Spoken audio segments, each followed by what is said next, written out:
mheshimiwa Nabii Muhammadin sallallahu alaihi wasallam nga fenna wetuli nenjagala kuba era tuze kwebaliza muntu gwe tutamanyi mwana nzala yakuli wakula naye wano kati Allah namusasira ye nagenda mu kibuga Allahumma nange mberenga kiwanuka kwese omusana ayesiye kiwanuka nja kusaba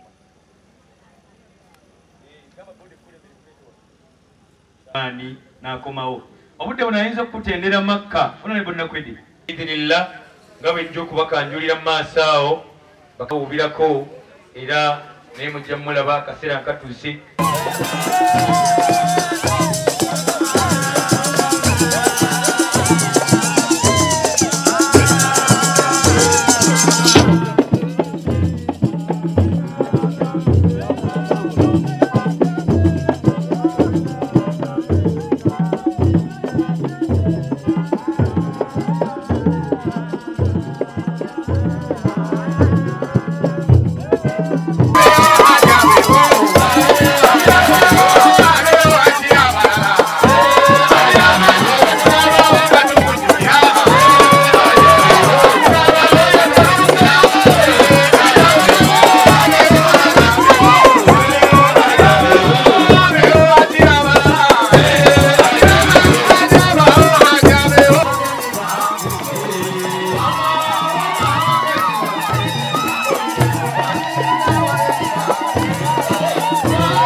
Tegeza nti atuse ni mukadde waffe Sheikh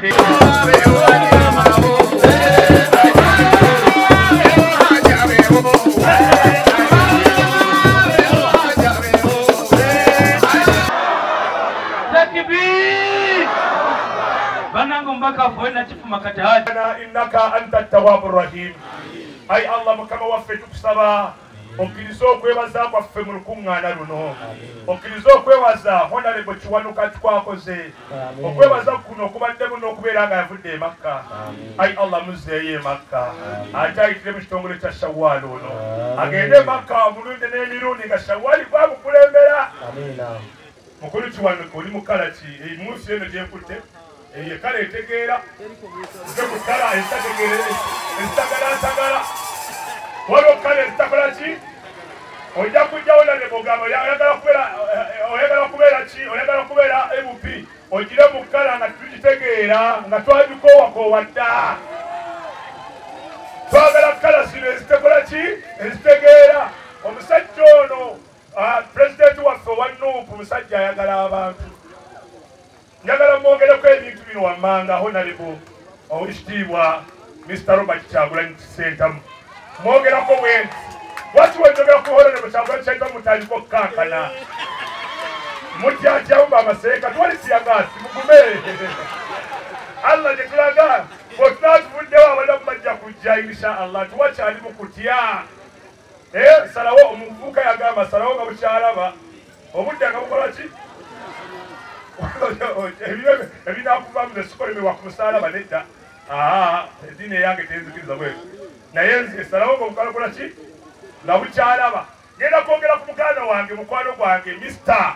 Honorable Robert Kyagulanyi Ssentamu His Excellency we yali ng'akyali ekyaddondo ng'agenda okwesimbawo ku bwa MP yampitako ko katono ow'owaka nasaaza ne bagamba muno waliwo omuseeka asaazize magere kutuba ebadde y'amaanyi n'agamba omuvubuka oyo asaazize magere ajje wange mugabule wallahi ningenda mu nnyumba ye nangabula omukyala Papi Itungo nangabula ng'olabira ddala omusajja asaanidde, omusajja omunaddiini, omusajja omukakamu, omusajja ayagala abantu, omusajja asobola okutwala bye twagala. Era bw'oyagala Honorable Kiwanuka weesiimye kala gye wayitiddemu eya Honorable Robert Kyagulanyi Ssentamu ya Nuupu, ng'omaze tulinda buyinziddwa kukoma omulundi mulala nga tukola shukuru nga twebaza Allah subhanahu wa ta'ala, bwe tumala okwebaza Allah nga gwogenda mu parliament. Takbir! Nabwe kityo bye mbadde ebigambo byange nja kukoma wano olw'obufunda bw'obudde, munzikirize neeyanjule. Bampa buddemu manyi oyogera ebigambo otamattawo bagambe si ye Honorable ye President Robert Kyagulanyi Ssentamu eyalondebwa.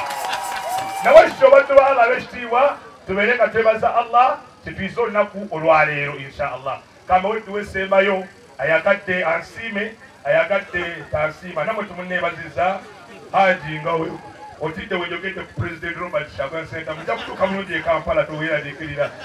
Wanika emikono tumiinise inshallah. Kuleki oteeke omukolo nga guno ozze kukoppa ozze kuyiga oddeyo woneebaza Allah ng'olina omutwalo gumu gijja kubeera emitwalo emeka? Woneebaza Allah ng'olina emitwalo ebiri gijja kubeera emitwalo emeka?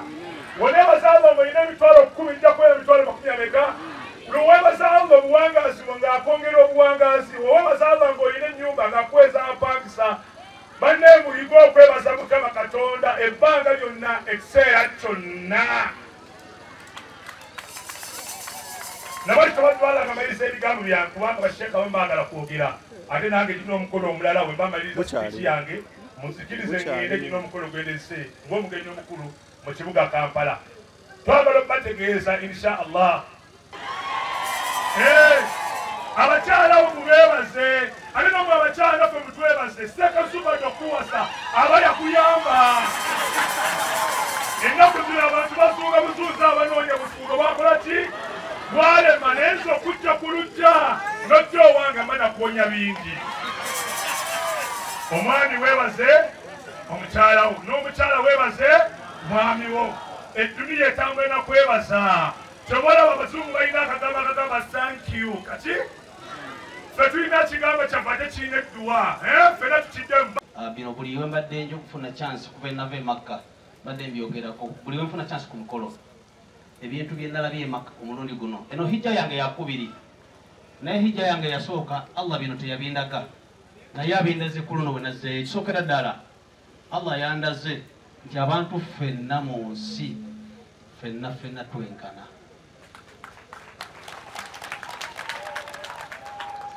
Okumanya twenkana abali bakozeko ku hijja bwe tubeera nja kusikira kifaananyi ky'emuna bwe tubeera emuna ffenna bahaji oba oli minisita oba oli mugagga oba oli saarongo oba oli ani obeera mu ngoye mmeka? Engoye 2 n'ebitiibwa byo byonna. Okumanya ffenna tuba twenkana ne ka andawaya tuba nako obeera mu ngoye mmeka? Nekino saagala kukyogera naye kankyogere. Allah yayagala otulaga nti ffenna twenkana n'okugenda okumaliriza ekyetaago. Sikaso wali mujulizi n'okugenda omaliriza ekyetaago tusimba layini ffenna. Twabaddemu nga tumaliriza emikolo nga baaniriza nga banjulira abantu abamu ku b'ebitiibwa era abantu benna kifumaze kino nabadde sikimanyi nti ndi wa kitiibwa. Ababadde Makka kino basobola kijulira. Sekambuza kino solo kijulira bwe babadde banjula abantu ab'enkiso abakoze hijja ku mulundi guno basoose kwogera ku Hamu Kigundu. Twabadde naye Makka nayimirira natuli abantu salaamu. Ayabadde ow'okubiri yadde Kiwanuka Sulaiman insha Allah.